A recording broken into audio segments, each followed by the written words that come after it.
I think about my brain like that a lot. I'm somebody who has a lot of RAM and very little storage.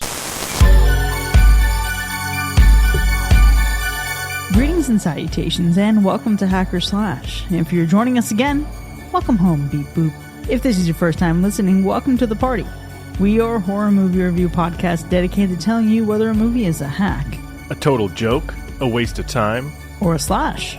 Totally killer, pun intended. We believe horror is for everyone, and as such, we're rating these movies with the perspective we've gained from our varying walks of life and the flavors of fear we fancy most.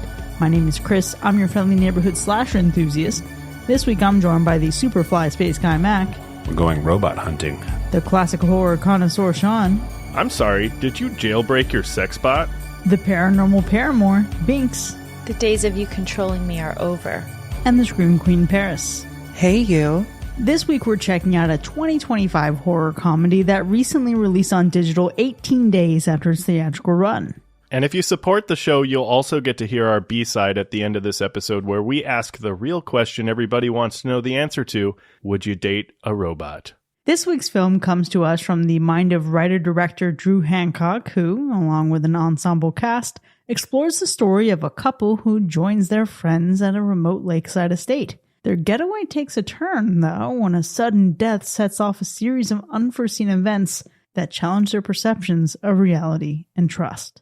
This week, we're talking about Companion. What were you all expecting going into this? I can tell you, this is one that my wife and I really wanted to see. She definitely was really excited for this. The trailer looked pretty good. We've been getting a lot of this overall theme of AI bots. So with movies like Megan and Subservience, I was expecting to get more of the same. Kind of a mix between the two, maybe playing more into this intimacy of things, but also hoping that it wouldn't just be more of the same. Totally agree with you there, Sean. I obviously loved Megan, and I'm probably one of the few people on earth who also loved Subservience. I saw a trailer for this movie maybe like over a year ago and like vaguely remembered it and being like, oh yeah, that looks girly pop. That looks fun. I'll definitely watch that. And then saw a trailer more recently before seeing it, like closer to its release date. And I just want to say, listeners, like right here and now, like this is the kind of movie, don't watch a trailer. Maybe don't even listen to the spoiler free section just yet because it's very loaded. This is your chance to pause, go see the movie, and then come back to listen to the full fantasy. Because it's one of those, y'all. So after seeing that trailer more recently, I was kind of like, oh, why do I feel like the entire plot of the movie is in this trailer, including every twist, turn, and reveal? So I was hoping that I would get more than that. But going into it, that's definitely how I was feeling. Yeah, I completely agree. I actually had only seen the teaser trailer, noticing that it was from the same producers of, Barbarian, or rather the director is the producer of this film, but that already captured me. So I said, okay, let me just stop here. I'm not going to watch the trailer. I didn't even pay too much attention to the movie poster. When I finally saw the film, I looked back and I was like, wait a minute, what? Everything is revealed in this poster, in this trailer, in the teaser trailer. And why, when it's written in a way that it's actually supposed to intentionally surprise you? So it's almost like there had to have been some contention between the marketing department and the writers of this film, because they don't know how they want to approach this film whatsoever. So this is really one of the few times, rarely, maybe the only time, I hope, where I would agree with you, Paris. If you haven't seen this film yet, we have no way to go about reviewing this film in a spoiler-free section without kind of talking about particular components that are already revealed to you, even in the description if you were to Google this film. So if you can, don't even Google this film. Don't do it. You love the pink, the red, the aesthetic, just go watch the movie and then come back and you can hear our thoughts. I had a friend today mention this to me where he was torn because he said the first trailer that he saw was probably a teaser and didn't give anything away. It just looked wild. And then he's like, and then I saw another trailer that basically told me the story of the film. And I never saw the teaser, at least if I did, I don't remember seeing it. My entire thought process going into this is, fine, we're going to take this whole premise for granted. I've seen this a bazillion times in all the sci-fi properties that I've seen. It also reminds me a bit of Westworld. There's an episode of Stargate SG-1 I'm thinking of called Revelations. Great, fun little dip into like history of another character within the series. So this whole concept is not foreign to me as a sci-fi lover. I was a little bit excited simply because of that, because I love the good sci-fi stuff, but I didn't expect to be surprised. I expected to go into this kind of knowing the game plan, knowing the storyline, enjoying the ride, but leaving no room for something new and different. I remember seeing the teaser trailer, and I'm sure that I saw other trailers for this, but I don't remember a single one because I wasn't particularly intrigued by the teaser trailer. I really enjoy the cast that we have in this film, so to see a trailer, to see great quality actors, you would think I'd be hooked, but this one was lost on me. I wasn't particularly looking forward to it. I had a mild interest, and that's about it. I expected it to be more of a straight up, maybe psychological horror film more than anything else. Maybe a little bit of tech on array, maybe a little bit of sci-fi in there. But to your points, the entire time I watched this movie, even with the little bit I saw and when you see about the marketing materials, it's clear what's going to happen here. It raises the question of why was that the decision made? We think about Black Christmas 2019. The trailers revealed that it was going to be a very different movie from the original Black Christmas films, but they did that to set expectations so that when you go to see the movie, you're ready for a different experience.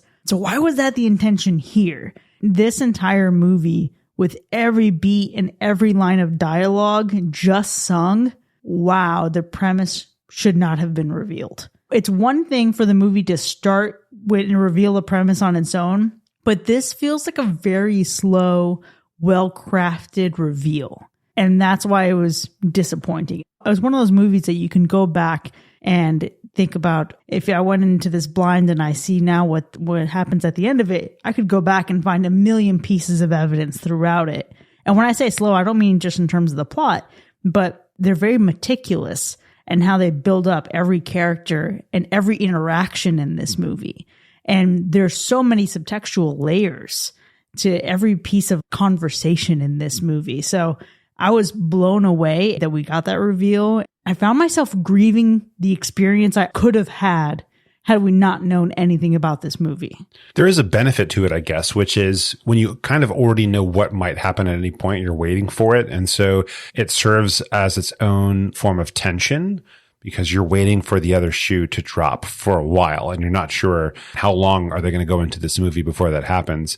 I don't know that it was enough for it to feel tense while watching it, but I think it adds maybe its own little special edge to it. And I also want to say that when we have this movie with the way that it opens and we have a great voiceover being Paris, I don't know if you both felt the same, but it felt like a monologue that sent me back to Twilight.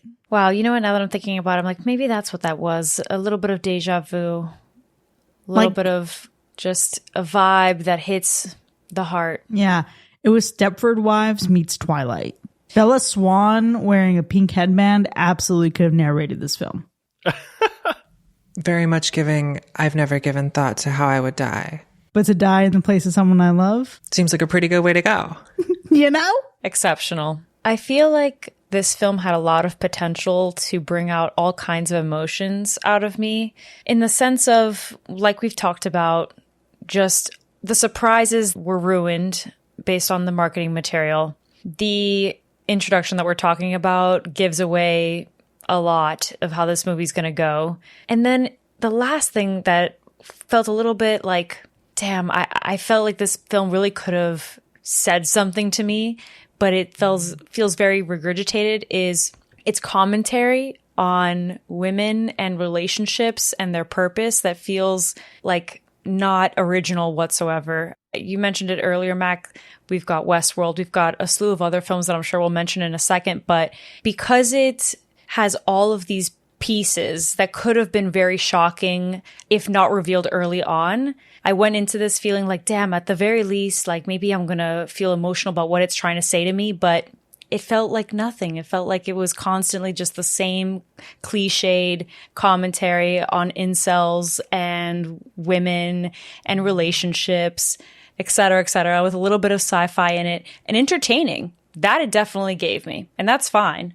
But I almost feel like, damn, this film was supposed to give me something. But every twist and turn, I was like, well, they kind of already revealed that already. Oh, well, that was already revealed at the beginning. And so you talked about this tension and anticipation.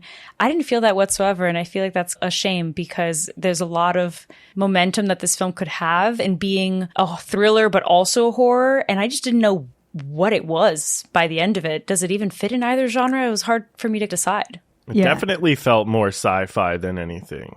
This was straight up like an episode of the sci-fi shows that I watch. It was that level of, this is not really scary, but they got the action. It was still enjoyable, but it didn't feel like watching a horror movie for me. There was moments, there was little things with the sounds, with some of the music where I could see this in the genre, but it doesn't feel very scary. As a greater concept, it might seem like a scary concept, but it doesn't feel like a scary film. Yeah, I think there's a lot of layers there, though. I think this is a movie that is horror from a certain perspective, and I think it's horror from a perspective that we have not fully explored that. So, Binks, to your credit, yeah, a lot of what you see, and especially if you are someone who watches a lot of content or movies that have the commentary on incels, and we think about even just like the stylings of film that you tend to watch, Binks, I think you watch a lot of like a wide variety of things. Yeah, this may feel redundant.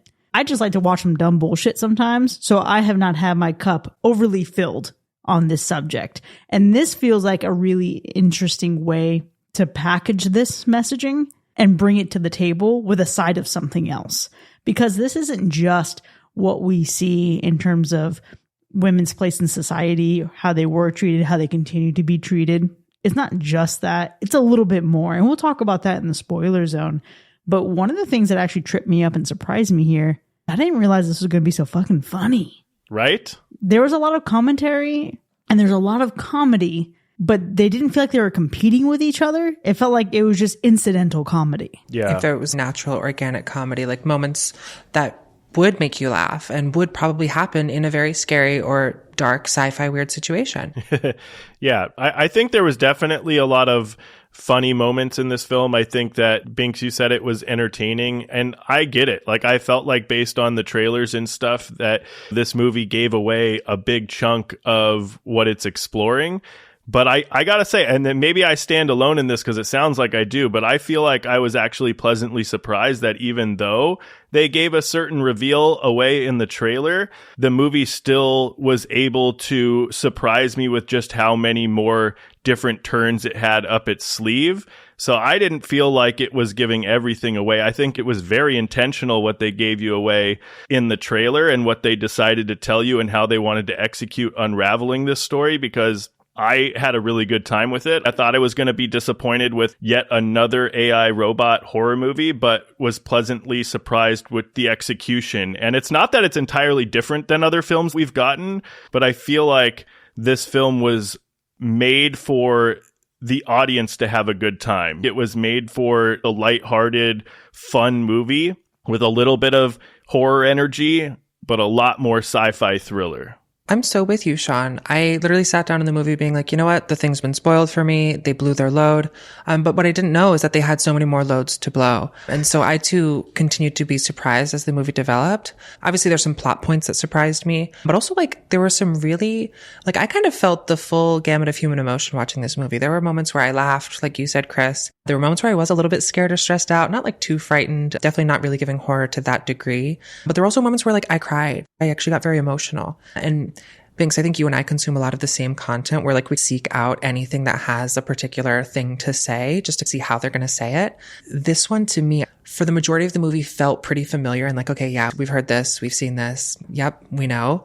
But there's a certain threshold that gets crossed later in the film that really changed things for me emotionally. And I was like, oh, fuck. And like, it like made me almost sick to my stomach. And it really took it to a different level that I was not expecting. And I was very much surprised by that. To your earlier point, Chris, about the kind of stuff that I consume, because you're absolutely right, Paris. I think that the films that I seek out definitely have something to say, and most of the time they probably have a similar message. Maybe my fault in watching this film was that I watched it shortly after having seen Presence. And so I think that there are certain things that Presence taps into maybe in a different way that Companion also speaks to in a very lighthearted way. Sean, you mentioned that word, and I'd agree. It's very strange and surprising that it does talk about something extremely sinister, borderline sickening, in a funny, comedic way. And maybe that's what I'm missing, right? Is that I didn't feel all those emotions because I've seen it in so many other iterations that are way more serious. And so seeing it in a comedy feels a little like, oh, that's off. The best one that I can actually compare it to is Blink Twice. I don't know if you guys have seen that one, but it talks about something insanely terrible, but feels so uncomfortable that you're laughing in certain moments when you shouldn't be, right? And I guess Companion does that really well. Ironic because Barbarian kind of does that too in some instances, and I know a lot of you guys hate that movie, but same people involved. Maybe that's what it is, that it's surprising in how it manages to still pull that particular thing off and the potential it could have had if it didn't reveal the other things on top of it. But one thing that I wish was a little bit scarier too, because even with it being a sci-fi and all that, right, it could have still been a little bit more sinister in terms of its scares. That could have been cool to see. And sure, it's a horror comedy and that's not really what they do, but I would have been intrigued to see if that also was like another genre that they could have piled in there and maybe potentially successfully executed. It's a really good point. I don't think this one is necessarily a frightening film. I don't think it's trying to be super frightening. I think this one is just barely a horror movie because it plays so heavily into that sci-fi suspense thriller of it all more than anything. But I think there's enough here to satisfy most horror fans to still have a good time with the movie without all the jump scares and terror building moments and things like that. Binks, you're so right. What would it have felt like if we played a little heavier into that? If we got a little bit more sinister, if we balanced that out just a little bit more, like it wasn't all just this relationship gone wrong type of thing, and we played more into what happens after we become unhinged and go on our own. You know what I mean? Yeah, it's so interesting to consider the elements of this movie that make it decidedly horror for me, because there isn't a lot of the shock and awe that I think we see in similar films. And honestly, Binks, you brought up Barbarian. The thing about Barbarian, it was a wild range of just bullshit, right? Some really big moments, some really like, what the fuck are we doing here moments. How did we get here? How did we get here? This isn't my beautiful house. This is not my beautiful wife. Exactly. We raise all these questions in Barbarian, and Barbarian started out with a guy saying, oh, I got something to say about the gift of fear, which again, one of my favorite books, but it missed the messaging. And it missed the mark on its message. This movie got much closer to it. When we think about how frightening the movie is, you're not going to see the same levels of violence that you would see from its peers, right? We think about the concept of this movie, which again, we don't want to reveal a ton about. This is not going to be the most vicious of it, but I do think it has an immense amount of rewatchability. We'll discuss a little bit more about what I mean in the spoiler zone, but I think it's because of its angle on the topic. Yes, this is the same topic. It is the same premise that we see in so many other films, but the lens through which we view it, the perspective from which we view it, feels refreshingly different. I agree, Kringle. It has some elements to it that very much give 2000s rom-com vibes, crossed over with a little bit of a tired sci-fi horror trope that we've been seeing. Not quite tired. I think we're like on the verge of it being tired, but I completely agree. I think they did something original enough here that they uncovered a new facet where I was like, oh, that's interesting. And also you're going to use this thing to make a comment about this thing. And I love both things separately, but making this connection here and finding that connective tissue was really interesting for me. There's just so much here that I've seen elsewhere. We've talked about Westworld a little bit. We don't have to go too deep into that here. We can wait until we can talk about some spoilers. It's a lot of stuff that I've viewed in other media, but I think that's okay. Like you've mentioned, the serving here is different and hits different. Part of that, I think, is the dialogue. The dialogue goes a long way here because in a lot of films and TV shows, the interactions feel robotic and not from the robots. The difference here is these people seem like crappy human beings and they have technology. That's what it seems like.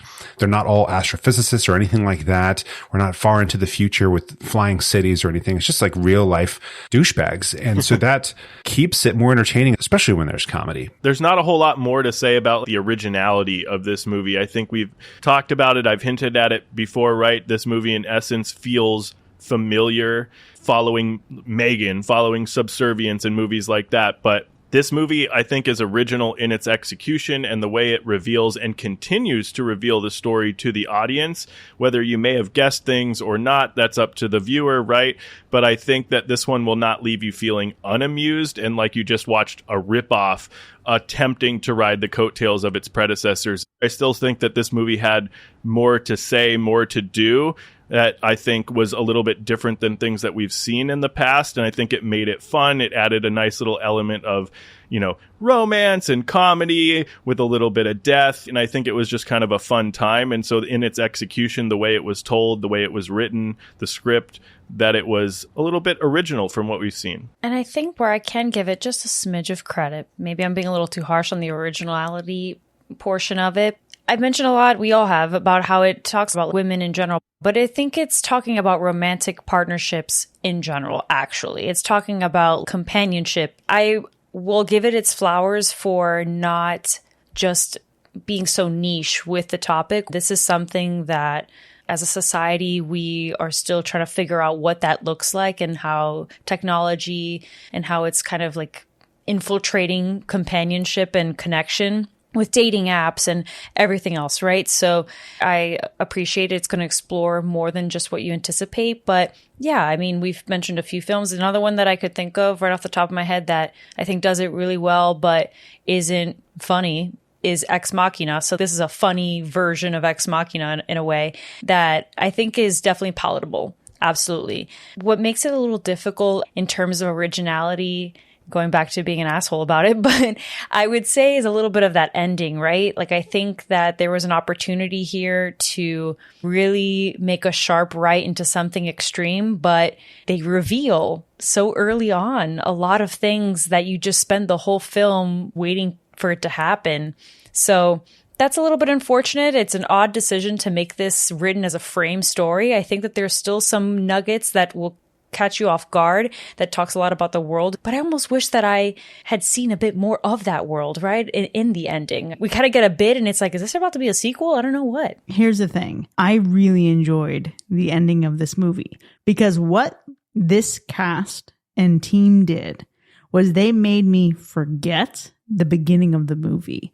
Not because it was forgettable, but it was the perfect way to introduce the story. I became so invested in what was happening with each character and their interactions that while you hope you would know the ending, I didn't find myself immediately thinking, okay, well, how are they going to get to this thing? A lot of movies predict the way they're going to end in the opening moments of the movie. It's not an uncommon thing, but this one still made me believe that a lot of different things could happen because you don't know exactly how it's going to shake out, even though some critical points are revealed very early on. Yeah, for sure. That's a good way to put it, that you forgot the beginning, or just you were so enthralled with the story maybe. And maybe it's not that you forgot, but you just got so hooked into the story as you were watching this film progress that you paid less attention to what it gave you in the beginning as it got to the ending, because we're literally told how this was going to end in the very first moments of the film, right? We were told this, and it was a good movie. It was still a fun ending. I think it was still a pretty good ending. I think it's intentional what it chooses to give away because it knows that how you get from point A to point B is where this movie is really going to shine. And I think this movie ends exactly how it says it's going to without giving the smaller details away. That little mid-credit scene was fun, and it's ultimately the win we all wanted by the end of the movie anyways, right? That is what I appreciate about it, though, because sometimes they'll try to go off into left field and you're like, why did you end it that way when an easy ending was right there? I think they delivered an ending we kind of expected, but in a way that was still satisfying. Yeah. I'll be honest, y'all, the ending kind of got me in a way where I was like, damn, that's how this is going to end? Fuck, but I get it. Let me just unrecline my chair and get my jacket back on. And then there was 15 more minutes of the movie and I was like, oh shit, okay. The ending took me for a little bit of a ride, and I honestly would watch a sequel to this, Binks. I think I do want to see more of this world, like you're saying. I think these characters have more to say and more to explore, and I think we're kind of just getting started in a way. So if we do get some sort of a companion 2.0, you better believe this bitch will be seated. Oh, it's going to be companions.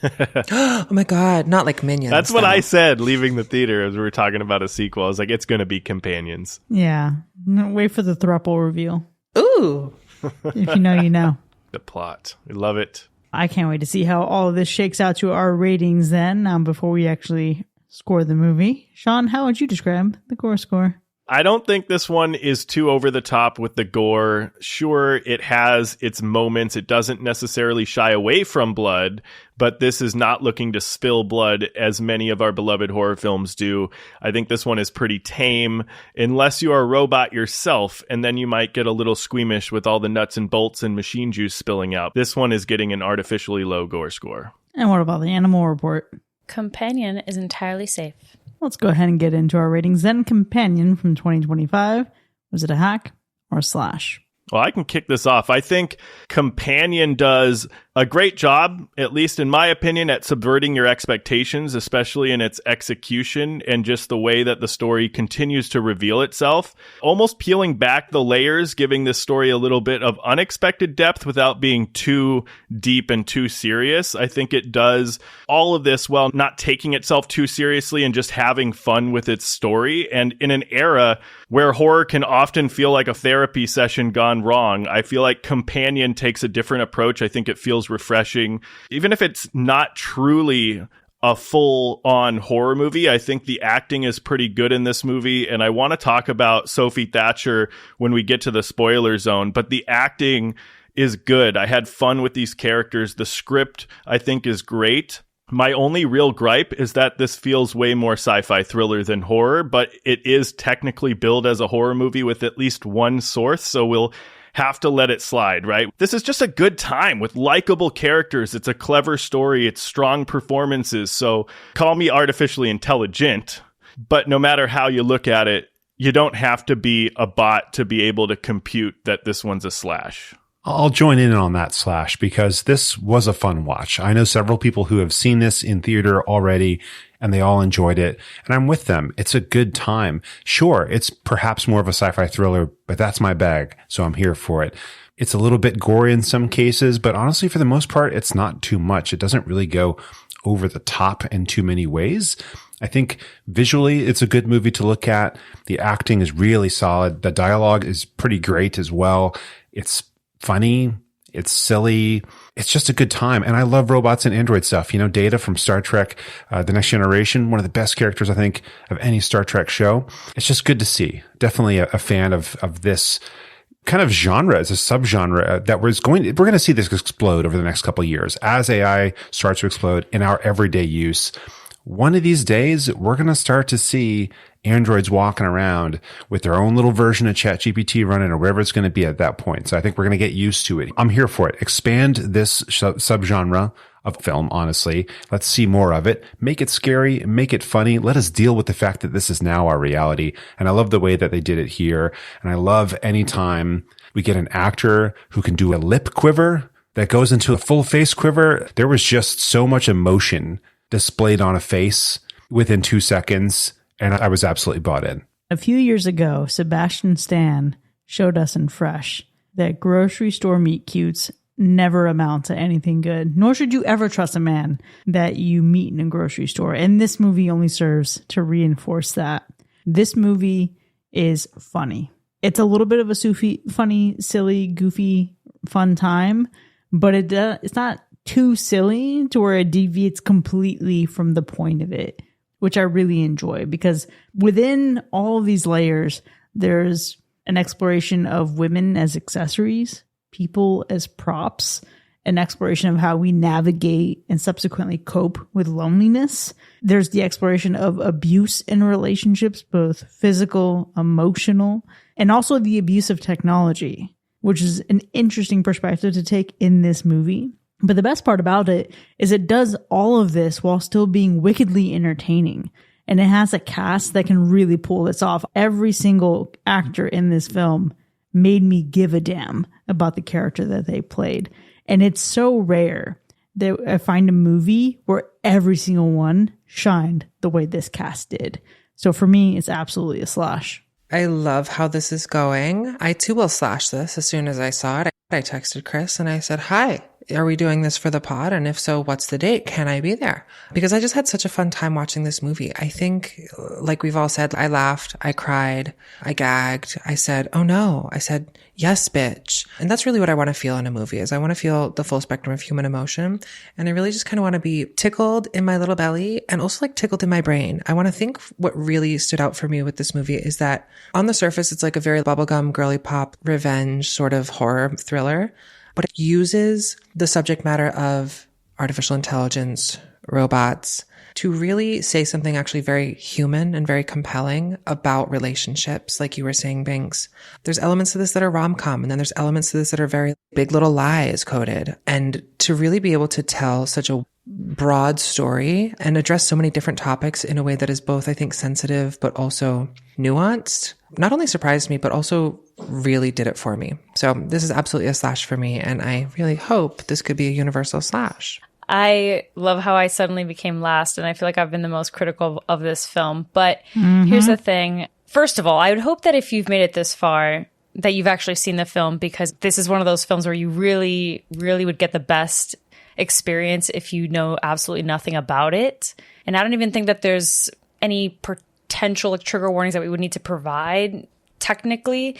Do your research for sure, because there kind of is, but caution for particular subject matters. I just don't think that you want to like just go into the deep end and extreme and watch like several trailers or even look at the movie poster for too long, honestly. It's a movie that I think has a lot of potential in what could have been revealed organically. On the technical side of things, we haven't talked too much about it. We certainly will in a minute, but it is incredible in every aspect, in every department. It is one of the most beautiful aesthetics I've ever seen in a film in the last couple years. And maybe it's the girly pop in me that loves pink and red and that beautiful font and the costume design. Everything about it is so beautiful to look at.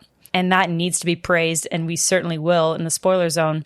But the other part that we haven't talked too much about it is that it addresses a particular archetype of a specific group of people that we can't get into just yet, but they do it effectively because of the performances provided by its cast. We talk about Sophie Thatcher, Jack Quaid, Harvey Guillen. Like, this cast is stacked and they're so good at everything that they do and what they need to do for their roles to build this whole world of chaos, to tell the story of how relationships unfold in the world of robots and AI.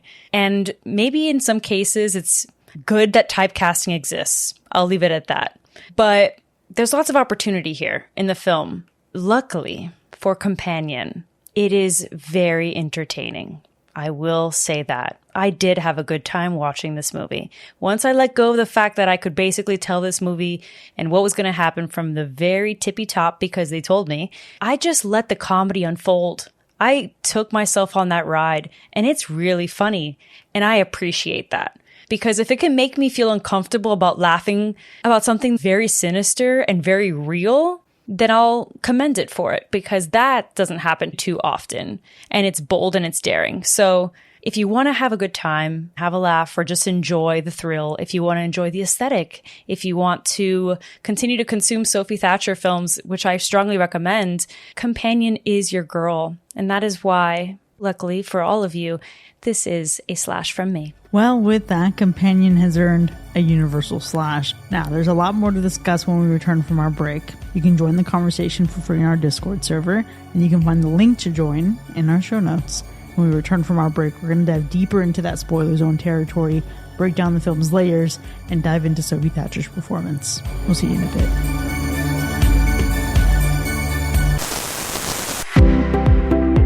Are you tired of waking up to find your beloved pleasure processor has packed up its circuits and ghosted you? Find My Fuckbot is here to make sure your synthetic sweetheart stays loyal, even if their programming starts thinking otherwise. With our AI-integrated tracking system, you'll never have to wonder if your companion is off finding themselves in a dingy motel or pondering free will at a lakeside retreat. With features like real-time GPS monitoring, you can rest easy by keeping tabs on your mechanical muse's every move. But that's not all.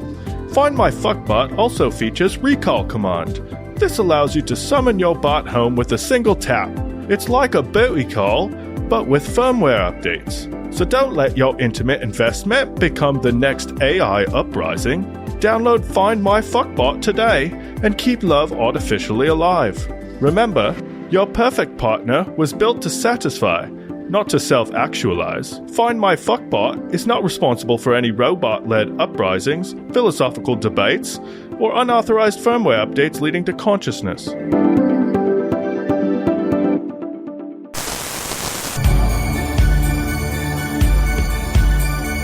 Welcome back, folks. You're now entering the spoiler zone for Companion, which has earned a universal slash. Now we have a lot to unpack here, but before we get into the specifics of our ratings, let's go through those kills. Yeah, we don't have the highest of kill counts here, but we have just enough to land this movie in that realm of horror. With a total of 7 official deaths or kills in this movie, I feel like there's bound to be 1 or 2 that we want to highlight. So I gotta know, from electrotherapy to a good glass of blood wine, which one of these kills sent an electric current up your circuit boards? Fuck Sergey. Dude, Sergey's death Sergey. was wild. Listen, we don't even really see the death happen, but we see the moments leading up to the death, and it makes you want his death to be every bit as brutal as it appears to be on the aftermath that we see for her. To see the trauma and shock on her, on a fucking robot, as she's drenched in his blood. Ooh, fucking chilling, fucking perfection. It also led to such an iconic final girl look. Do you know what I mean? Like Halloween costumes this year. If I don't see several of you bitches dressed as Iris, and I might be one of you bitches, I will be disappointed. I want pink gingham head to toe. I want full blood, bitch. Like, go for it, girls. Let's do it. Paris, you would be an incredible Iris with the way that you pulled off that cuckoo costume. Oh my God. Joking? You know I commit to the bit. It's my current front runner for Halloween costume this year is Iris, so we shall see. It was super fitting that this all started with getting hit over the head with a bottle of vodka, though. How fitting for Sergey to get hit with his own bottle of vodka. Yeah, it was this is what you are here for. I was like, Jesus fucking Christ. Like, I get it, but also no. Terrible. Yeah. I love that we went back through it, though, because I initially thought we're not going to get to see the first kill of this movie, and it's going to be off screen. And it was like, no. Like, hold my beer. Let me show you what actually went down. And when we got to that thwack in the neck with that knife, I was like, yeah, okay, this is what we're here for. This is the kind of movie I'm down for. We had a couple kills that I feel like were of that quality. Yeah, I gotta say, this has been a great year and a half or so of some neck stabs. It's a very popular death we've gotten lately. It's efficient. Odds are you're going to hit something that you aren't going to recover from, you know? Yeah. There's not enough twisting, though. That's the part I'm surprised by. Speaking of twisting, which one of you motherfuckers is gonna pick Josh? That's what I was waiting for. We all are. I have to say I love this kill for several reasons. Wish I can get into all of them, but one of the main ones is because I have that same electric wine opener. Yeah? Tea. I do. And for all of my friends that make fun of me with all of my gadgetry, I feel seen in this film for that. This is the power. One of the best gadgets. There is nothing wrong with efficiency. Yeah. As many times as I fucked up a cork, and I get it, it's a basic skill, I shouldn't be that bad at it. I also rarely ever drink wine. Thanks, there's nothing wrong with you efficiently extracting a cork from a bottle. Go off. Do your Thank fucking you. thing. It's a peasant skill, Chris. It's like a surf level skill. You do not need to have it. We've evolved past this. Why is cork part of my day? But okay, here's the other thing. This death is so great because it reminds me of the corkscrew kill from Friday the 13th. Ah, Not okay. the original, but you know the one. Where No, Crispin for Glover sure. is dancing like a fucking idiot. Where's the Yeah. corkscrew?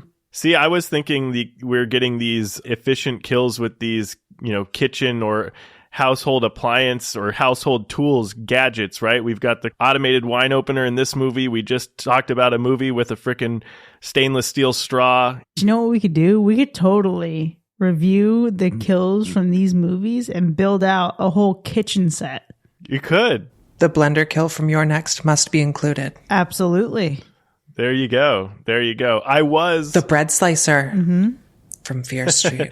I was expecting, I don't know if anyone else was, but I was really expecting hoping rather to get maybe the eyeball to get stuck and come out with the wine opener. I was really hoping for some of that action. Like if we were to just take it a step further and give us that, this is the kind of elevated shit I'm talking about. It did look like it was twisting.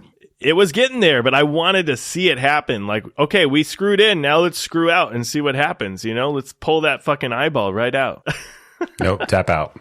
No, you don't want to see that? Come on. I love the corkscrew kill because it was such a loaded gun. Like we saw it a few other times and it was like, you can feel it. You can feel there's like a little itch there that you just need to scratch. And at first I kind of forgot about it. Like by the time we got to it and I was like, damn, well, what are we going to do in this situation? Because I was like so invested in the brawl of it all.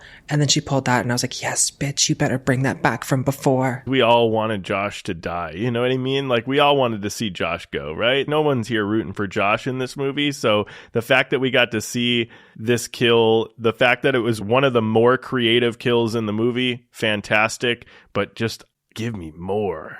To go to a less violent kill, I actually want to go to Patrick's because that little shock was enough to do it. Also, apparently that's just like the sensing part. The actual guts are down in the guts.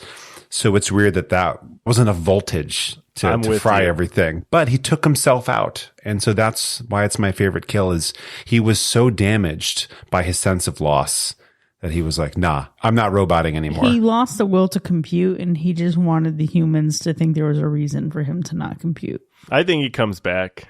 I think he comes back in a sequel if there is a sequel, man. I don't think there's... When that kill happened, I'm right there with you, Mac. I was like, there is no way. That's such a bullshit way to go. Mm-hmm. There's no way this fully took Patrick down. We have not seen the end of Patrick. I'm calling it right here and right now. This guy is coming back, folks. Well, we also just had a full explanation about how maybe it like incapacitates for a little bit or damages some of the hardware, but obviously it doesn't completely take it down. Also, side note, how fucked would everyone be if everything you ever saw was recorded to an SSD that could be accessed after you died? Y'all are all fucking going down. Everyone's fucked. That's some Black Mirror shit. Everyone's fucked. Yeah. Let's see what this motherfucker was up to. Clear your search history? Doesn't matter. Yeah, a lot of people. That's true. Everyone's going down. No one's safe. Definitely. Well, one we haven't talked about, though, Deputy Hendricks, because I think that this was a very violent, very brutal kill. This dude got his face smashed into a fucking pulp by Patrick.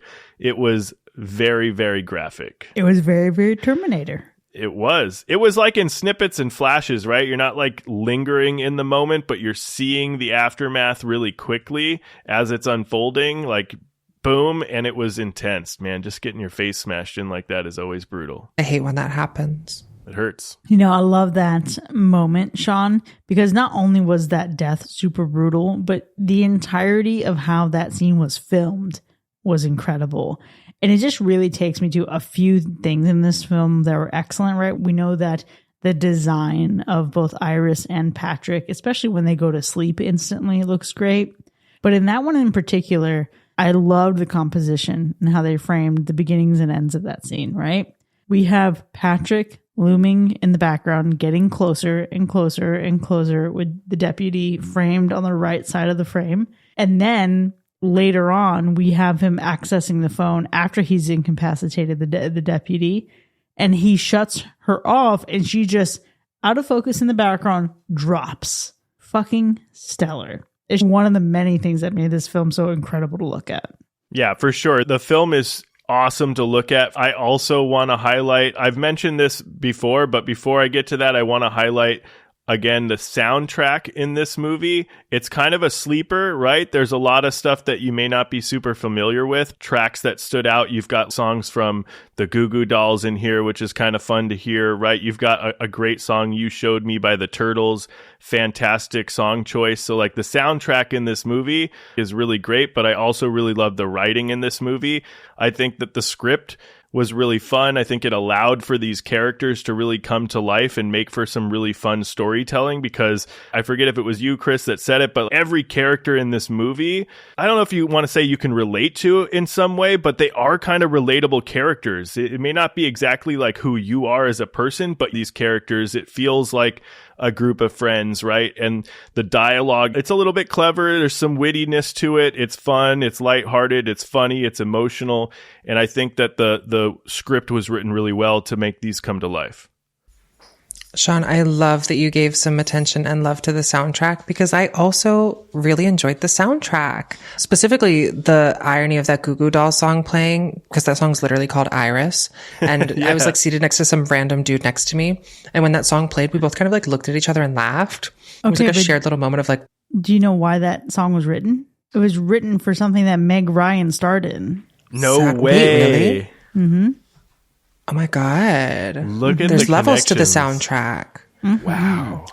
But I fully went home immediately and then made a playlist called Iris of all the songs featured in this film, as well as some of the songs from the original soundtrack, like the score. And I think just the balance and blend of them is really nice. I also work in retail, and one of the songs on our soundtrack currently in store is You're My Little Boo Thing. Every time it comes on, I can't help but think about like a Halloween meet cute between a vampire and a dinosaur with some choreo. It's just such a good vibe. That sounds fun.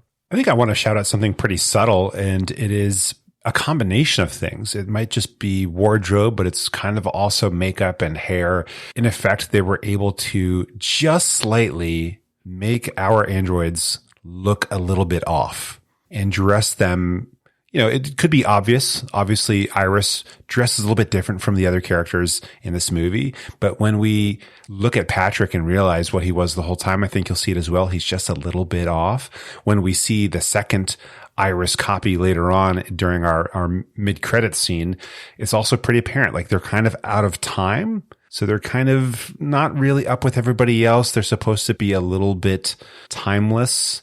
But to me, they seem corporate in a way. They seem planned and they seem inhuman, even though they're perfectly human in their facial features and their speech and everything. Their personality is a little bit off. Their clothing doesn't quite match. Their hair is a little bit outdated. I love that touch. Well, that's why that in combination with the title card that we get, pinks, the reds, the script font, even when they arrive at the house and she has her attire with her headband and he's walking in, he has like this simplistic blue polo with a white trim.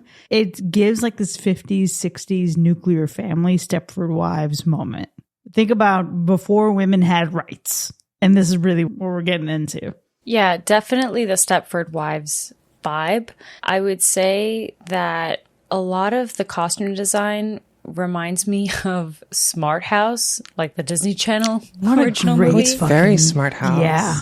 As well. One of the best Definitely. things you've ever said on this podcast, quite frankly. Thank you. Thank you, Nathan. This is, a little mental note. But I would say it definitely gives that. And similar in terms of obviously like robot purpose, like, that whole bit. But the best depiction of costume, makeup, cinematography, everything all in one is my favorite scene. And that is literally just, I guess it could be even said as a still, because it's such a brief moment, but it's when she's been captured. She's sitting on the couch post being caught. She looks almost grayed out. It's the weirdest thing. She's haunting. She looks like she couldn't even be a human herself. Like, is that actually Sophie Thatcher, like a human being, an actress sitting on that couch? Or did they make a replica robot doll of her actually? It was so eerie, so uncanny valley to have her sit in that couch when she's like tied up post killing Sergey. Yeah, I mean, she looks like a robot. When she's been shut down by Patrick, she's sitting on that couch. They're trying to game plan at this point. That might actually been maybe the scariest part of the movie for me, is just seeing her sit on that couch. I agree. I think what you were describing just before that scene too, where she's tied up on the chair after getting captured and they're having the dialogue, Josh and her are having the dialogue. That scene is amazing because that's the moment where you realize, or at least I realized, that the reveal in the trailer was not for us. The reveal in the trailer was for her.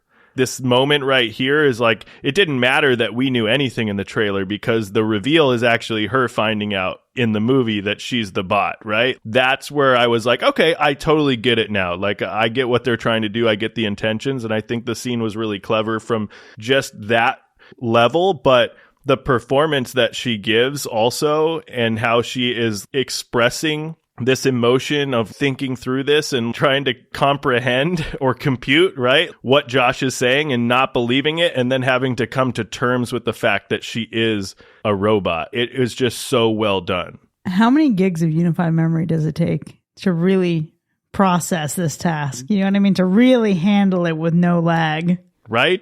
At least Impressive. 32. At least. At least. What kind of processor do you have? You know what I mean? Like, there's a lot to dig into there. I think about my brain like that a lot. I'm somebody who has a lot of RAM and very little storage. Do you know what I mean? Yeah. Like, that's my brain. That's great. I love that. Gosh, I have a Pentium too. My brain is in one of those beige towers from 25 years ago. I think there were a lot of fun scenes to really enjoy, but the meet cutes were top notch for me. I love the setup segment. That part was creepy and entertaining, kind of expected, but like also done in a way that's fun to watch. But the meet cutes, they were actually fun. When you first see it, you're like, okay, it's silly, it's Hallmarky. When we get to the second one, that's when it was like, oh, this is so goofy. This is so silly that this would be the memory that they're programmed with. The people who know that it's not real are just sitting there like, yeah, that's exactly what happened.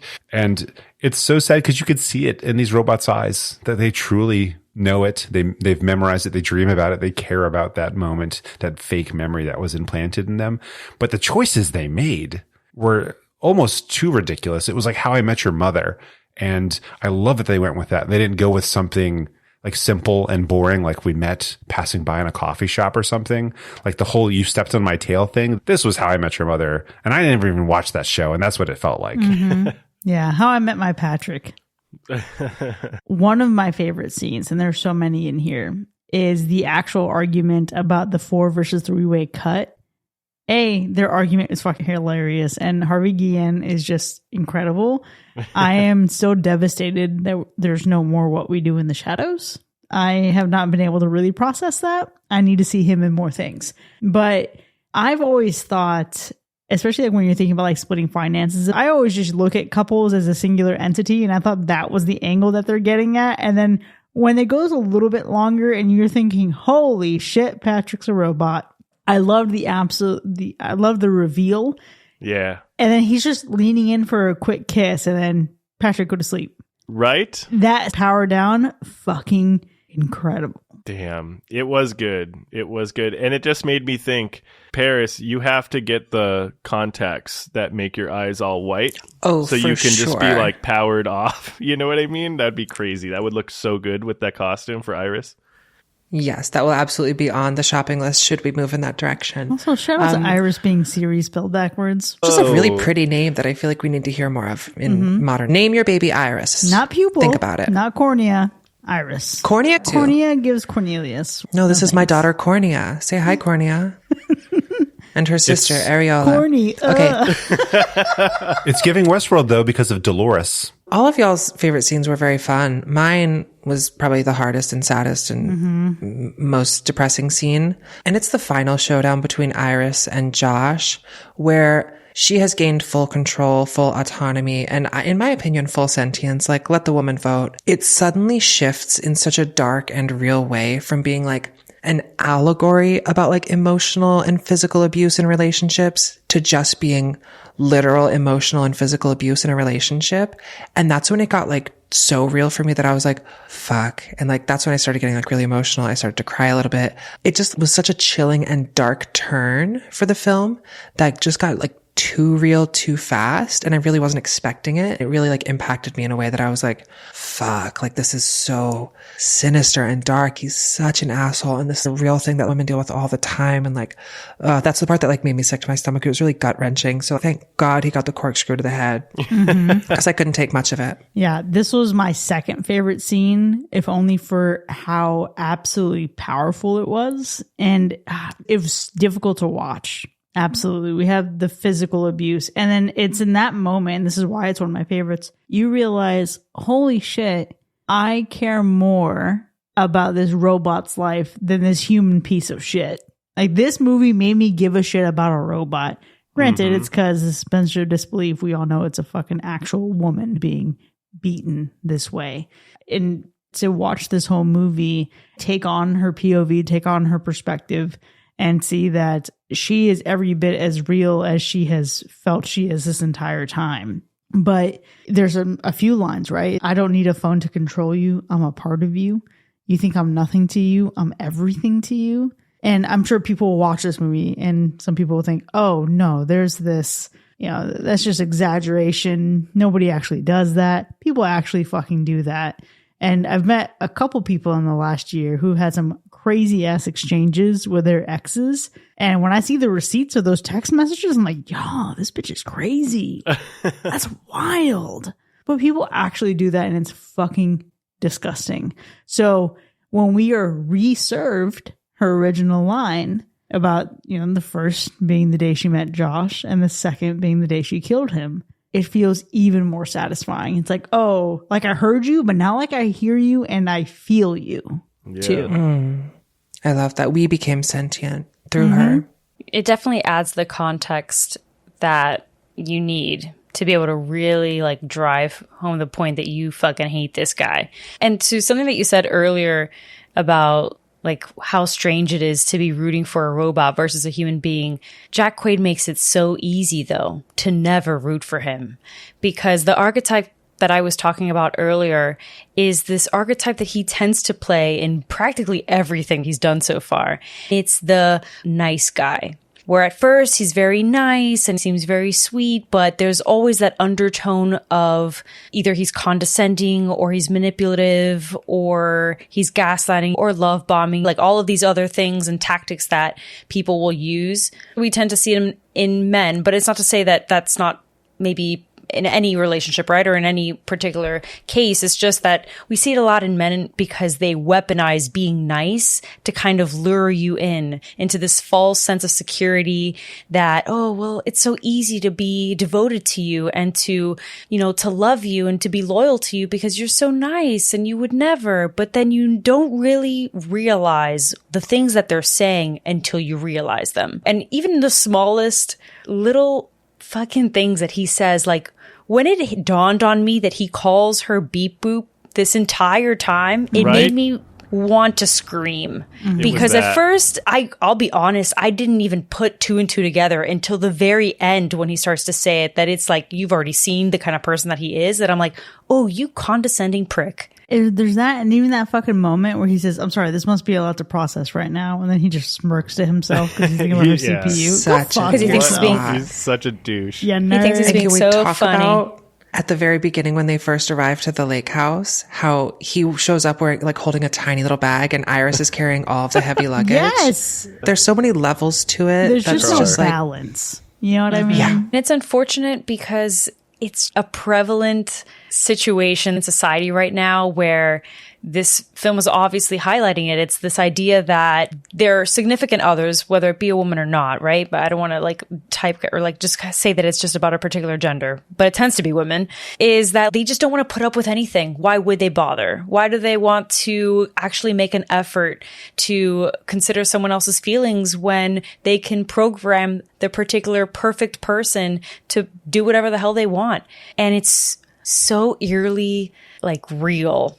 It's we're not too far from the truth. Unfortunately, women or partners, but particularly women, I can only speak to my own experiences, that I have unfortunately been in relationships where I would do anything. I would be so brainwashed to do whatever it took to get my partner to like me, to provide some type of validation. And I think Iris is such an antithesis to Josh, right? Where she will sacrifice herself, anything that she would want to do for herself, any autonomy for the sake of love and to prove this devotion and loyalty to him. And it's so sad to see it portrayed in what is so easily done when it comes to a robot and a person, but that's like real life. Yeah, but then let's throw it to Kat, the allegedly real woman in the room, the one who bleeds, right? She gets stabbed in the back. We know that she's a human, but she talks about how she feels so replaceable because of Iris. And Iris with this layered dialogue saying, she's built different. There's something in there that's holding her back, literally their settings. But Kat says, I wear what he wants, eat what he wants, fuck when he wants. Well, look who I'm talking to. Because it's not just Iris who's an accessory. It's Kat. Yeah. Now Kat tries to one up and have the last laugh and steal $12 million. I get it. But it's just the reality that there are healthy examples of love and there are unhealthy examples of love. there's love, there's adoration, there's lust, there's infatuation. And there's such a wide scale of these things. And I think this movie does a really great job of exploring all the layers of that. Because on the other side, you have Eli and Patrick. And listen, Eli probably didn't step off with the greatest intentions, but I believe that he loved that robot. I think so. I think he represents insecurity and loneliness, which is so interesting to kind of portray the complete opposite to that entire dynamic. Like, you want genuine companionship because you are insecure and lonely, and this is the only way that you think that you'll be able to get it. Not because you're trying to, get off easy by controlling someone and never having to sacrifice anything about yourself or compromise in any capacity, but because you simply just don't think that you might deserve it. Yeah. Which is, I guess, how I interpreted Eli and Patrick a little bit. You're hitting all different themes, right? Each one of these characters is depicting something different, right? You have Josh, who's abusing it, right? Obviously, for personal gain. You have Eli, who is using it for maybe the intended purpose of this companion, right? And then you have Kat, who is like the person that feels like artificial intelligence is like taking over, and it's like replacing people and replacing jobs and like all this stuff, right? So you're really hitting a lot of what's actually happening in society, but you're getting it in three different characters, which is, I think, another brilliance to the script and how they made these characters come to life.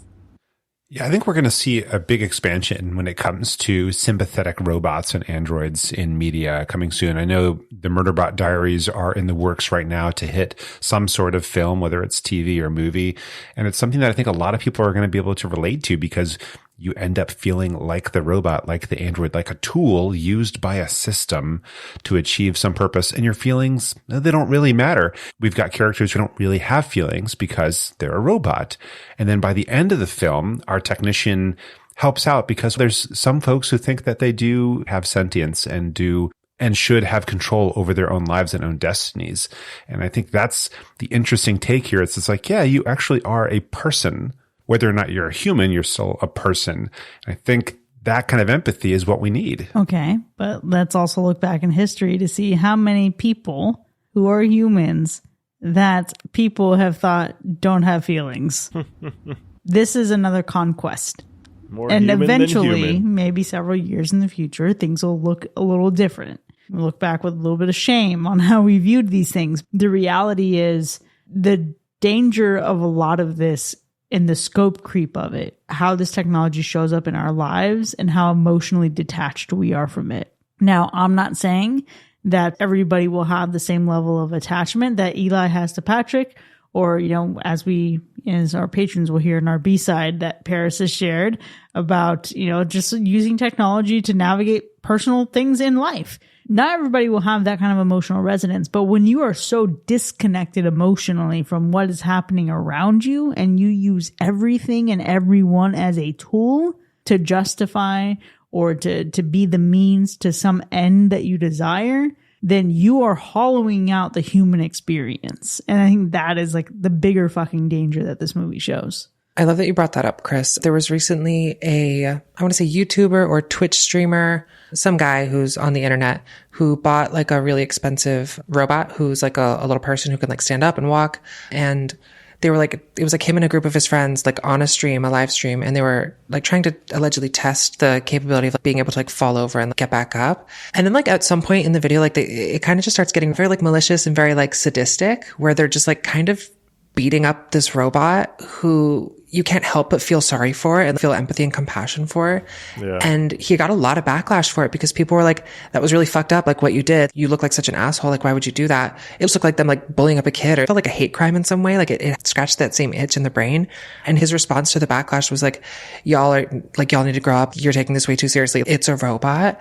But I'm like, if you lose that humanity there, I think it also reflects that you're losing humanity in other elements that aren't just robots. Like, who else don't you think of as worthy of not kicking them How do in you the treat fucking animals? stomach? Exactly. Do you know what I Yeah. mean? Like, it's very that. And I'm like, I think how we treat AI and technological tools that have some form of like personality or sentience, whether it's like artificial or emulated or otherwise, I think that really tells a lot about who we are as people. Are you the kind of person who puts the fucking cart back at the grocery store or not? Gosh. Little tells everywhere about what kind of person you are. I definitely leave products in different areas. Let's just give someone something to do. Like, I'm not going all the way back to aisle 1. That shit's going in aisle 6. No, I love a go back. Yeah. We love a good go back because then it's like, oh, well, I do have to go all the way back to aisle 1. And that means you won't see me for a few minutes. Like, I think that's a favor, to be quite honest. And if that is incorrect, please correct me. What I love about this, though, is I think when it comes to society in general, we don't know what the future holds, but there's this idea of like the great filter, right? Where advanced civilizations are going to be filtered out. They're either going to survive by doing something to adapt, or they're just going to go extinct. I have this feeling that for humanity, it's going to be realizing that we're not going to leave this planet. Like, we're going to explore a little bit, but it's going to be through technology, and we're not going to be able to live on Mars. It's just probably not going to happen. So the idea of sentient androids, I'm actually a fan of. We're not there yet. We can't trust the technology yet, but it is really interesting to imagine them as people, as a robot, as a person with feelings and emotions and empathy, and probably more so than many humans have right now. I think that's very interesting to me as a topic of science fiction. It's odd, though, having to consider the worst part of this movie, because I don't think it's the movie itself. I think it's the marketing that is the worst part of this movie. And I think they spoiled a lot. They showed too much too soon. And it's not that we need a surprise necessarily, but I think it's that you go into this film with something just slightly ruined. You know, somebody ate a piece of your birthday cake before you got to have the first piece. That's what it feels like. Yeah, this is like you saw someone fucking blow out the candles and you think a little bit of spit got somewhere on the cake and you're not sure what slice you have. The impact would be greater had you not known. And I agree with you, Mac. Listen, if you've made it this far in the episode, you either don't give a shit or you've already seen it. If you have someone that you want to show this to, do them a favor. Don't show them a poster. Don't fucking show them a trailer. If the description comes up or the hero image comes up on whatever fucking streaming service, blindfold their ass.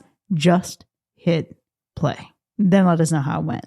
Totally support that. Worst part of this movie is capitalism in 2025, is marketing, is studios and CEOs making decisions that creatives should be empowered to make. I do also think, I don't know, the German scene was a little stupid for me. I liked it at first, but then I was kind of like, okay. Oh, because she can't tell a lot, so she has to pick a random voice that this guy doesn't fucking understand. For sure. The first 30 seconds of it, I was like tickled pink. And then the later 2 minutes of it, I was like, okay, I think we could cut this a little bit shorter. Good for her using 100% of her intelligence. Right? Very brilliant.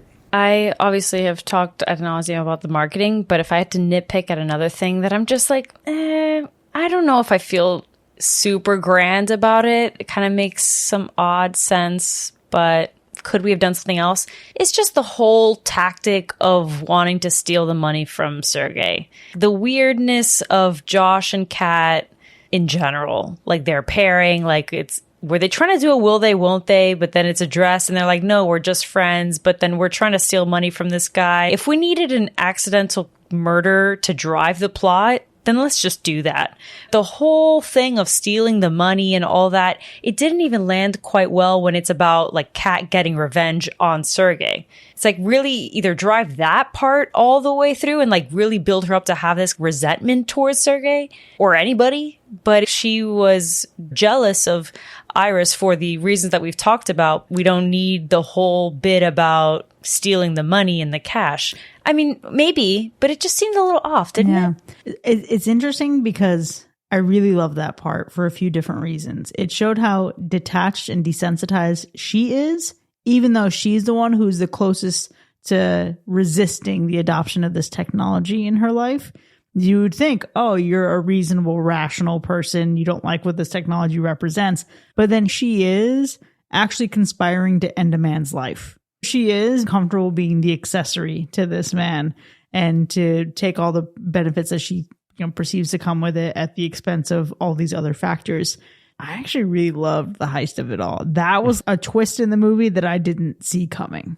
Okay, so maybe the way I need to think about it is it's a like in question of morality. Mm-hmm. So like her morality about what she's doing and how it compares to the morality of like how you're treating this robot and what Yeah. it says too about how you treat women. Okay, fair. Yeah, a lot of this stuff we're talking about didn't really bother me that much. I think even just touching back on Sergei for just a moment, I think the evolution of that character was just kind of funny to watch. We all thought like maybe he was this like Russian mob boss tied connection type dude, kind of silly at first, and then it got a little bit serious, then it got a little bit rapey, and then they brought back like this whole thing where he was like a dirt salesman, which made his comments even more funny.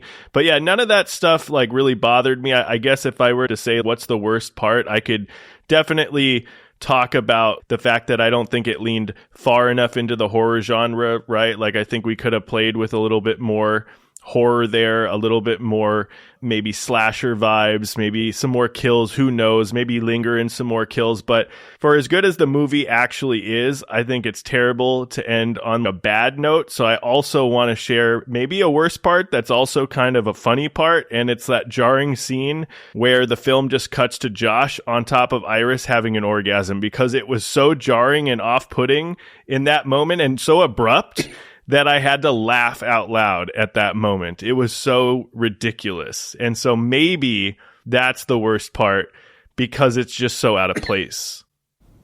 Jarring and off-putting. Yeah. Even with that scene in the film, I would watch it again. I would definitely watch it when it hits streaming. I'm here for it. Again, this is my genre. I love it. And I would like to look for other little details that give everything away throughout the film. Yeah, Oh, I'd for definitely sure. revisit it.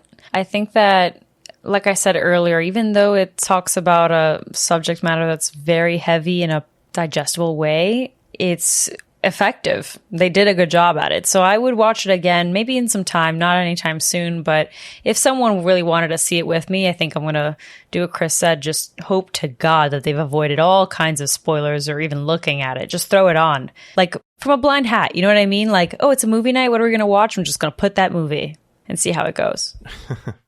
Your friends and loved ones with this film. Yeah, I think it's a fun movie to watch. I'll probably catch it when it becomes available to stream. I think there's a lot to take out of this movie. Like now that you have watched it that first time, like you know all the different things that are going to happen. Now you can have fun sitting back and watching everything unfold and picking apart some of those little things. We've already mentioned some of them that we caught along the way, but maybe we'll catch even more on a second watch. So I'm excited for that. Yeah, I am absolutely looking forward to unpacking this and all the subtext. This is one where I think I have at least 2 to 3 people who haven't, at least I know they haven't seen it, and I think for sure they haven't seen any trailers or anything, and I can't wait to see the reactions. But for now, there you have it, folks. Companion has earned a universal slash. And we've certainly had a robust discussion here, but the conversation about this movie doesn't end here by any means. Yeah, if you want to find out how you can jailbreak this episode, you can support the show by visiting patreon.com/hackerslash. This is where you can enjoy even more of the show, including bonus content with early access, extended episodes, movie nominations, and live shows. If you want us to be your companion moving forward, leave us a 5-star review wherever you get your podcasts. This helps us continue to deliver great content for all you horror fiends out there. We'll see you next time, folks, and remember, privacy does not come cheap, my friends. You know that I deserve so much more than this.